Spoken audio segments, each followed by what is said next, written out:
Olha só, gente, Goiás registrou mais de 1 milhão de bovinos abatidos nos últimos 3 meses de 2024, um aumento aí de mais de 10% em relação ao mesmo período do ano anterior. Isso é muito bom e tem um impacto direto sobre o valor da carne para o consumidor final. Vamos saber de tudo isso agora, porque a gente vai conversar com o operador do mercado pecuarista, o Fabiano Tavares, está aqui com a gente mais uma vez. Fabiano, boa tarde para você, seja bem-vindo. Boa tarde, Odeval. Obrigado por estar aqui novamente. Tudo jóia e você? Tudo bem, essa é uma notícia boa? Essa é uma notícia boa sim, Jordeval. O que acontece de maneira geral? Nós temos que entender que 30% da carne, e a gente está chegando próximo dos 40% agora da carne brasileira, ela é exportada. Isso, por um ponto, faz com que o preço estabilize ou suba um pouquinho, mas também faz com que o pecuarista fique incentivado a produzir carne, porque se ele não produzir carne, o que vai acontecer? Não vai ter produção, não vai ter disponibilidade de animais, não vai ter disponibilidade de carne e aí o preço vai subir, né? Então, de maneira geral, nós tivemos esse aumento principalmente por causa do dólar e porque a carne nossa ficou atrativa no mercado internacional. Mesmo a China pagando de 4.100 a 4.200 dólares, subiu, né, para 4.600, né? Nós tivemos um reajuste, né, tanto em dólar como no preço da tonelada em dólar. Nossa carne ainda continua mais barata no mundo inteiro. E isso fez com que os consumidores, principalmente Rússia, Estados Unidos, China, Oriente Médio, nós temos lá, por exemplo, o Irã, é um grande comprador, apesar de eles estarem sempre em guerra lá, mas eles são um grande comprador, né? O Oriente Médio de maneira geral. E aí faz o quê? A gente equilibrar, fazendo com que os produtores fiquem estimulados a produzir e equilibrando o preço no mercado interno também. A produção tem aumentado? Sim. O que acontece? Nós passamos por um período de 3 anos de um ciclo que a gente considera na pecuária de ciclo de baixa. O que significa ciclo de baixa? Excesso de produção de animais lá atrás, bezerros que nasceram, né?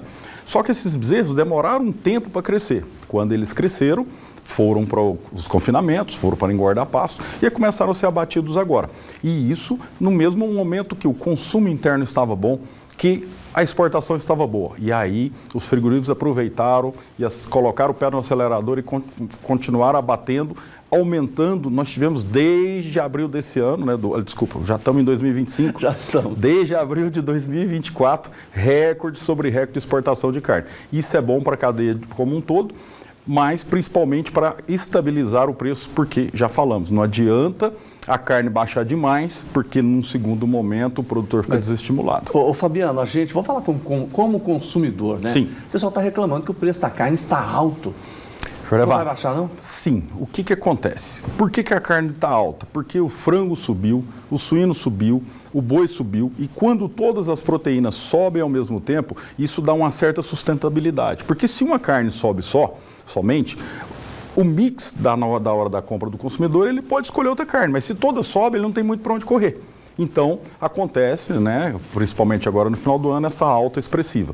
Só que nós temos agora no primeiro mês de janeiro, né, do ano, né, que é agora em janeiro, um consumo ou uma compra pela China muito pouca. Porque eles têm o Ano Novo Chinês lá e o Ano Novo Chinês deles nem chegou ainda.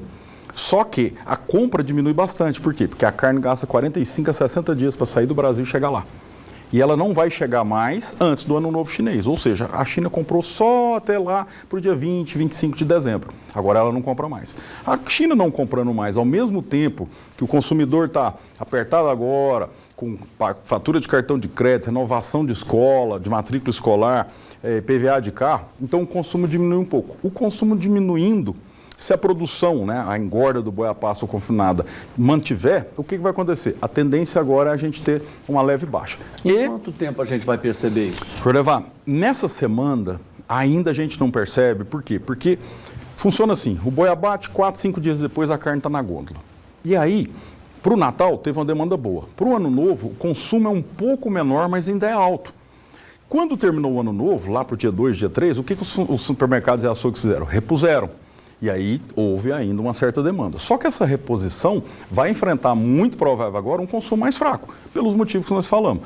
Falta de dinheiro, né, por causa de outras despesas, redução das festas de maneira geral, e a China, que é o nosso maior comprador, comprando um pouco menos. E isso já está no radar para ter uma queda do consumo de carne. Essa queda deve puxar o preço aí, por carcaça casada, né, o quilo da carcaça, em torno de R$1 a R$2. É uma queda muito brusca.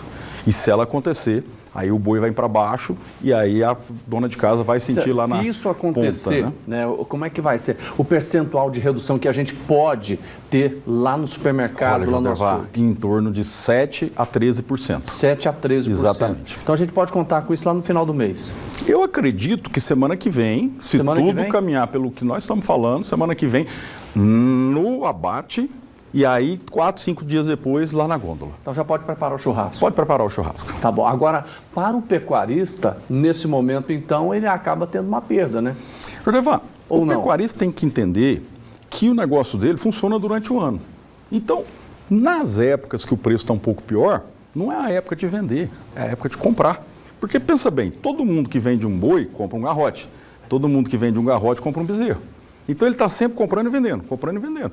Então ele não precisa de comprar e vender ao mesmo tempo. Se agora não está tão bom para vender, segura um pouco a venda. Compra a reposição. Daqui a pouco o mercado volta, o mercado sempre ele sobe, ele desce. Quando o mercado voltar, o que ele faz? Ele vende o produto. Aquele velho ditado, vender na alta, comprar na baixa. Tá certo. Então já podemos preparar para a segunda quinzena do mês de janeiro, que a gente pode ter um alíviozinho no preço da carne, né? E da carne de vaca ou dos outros também? Olha, as outras proteínas, a gente depende muito mais do mercado externo, né? Porque a gente exporta muito, né? Aves e suínos. Com esse dólar do jeito que está muito favorável à exportação. Então a gente tende a ter uma redução do preço do boi, né? Da vaca, mas não tanto do frango e do suíno. Fabiano Tavares, obrigado pela sua participação mais uma vez com a gente aqui. Uma boa tarde para você. Obrigado, eu que agradeço. Feliz Ano Novo. Para vocês também.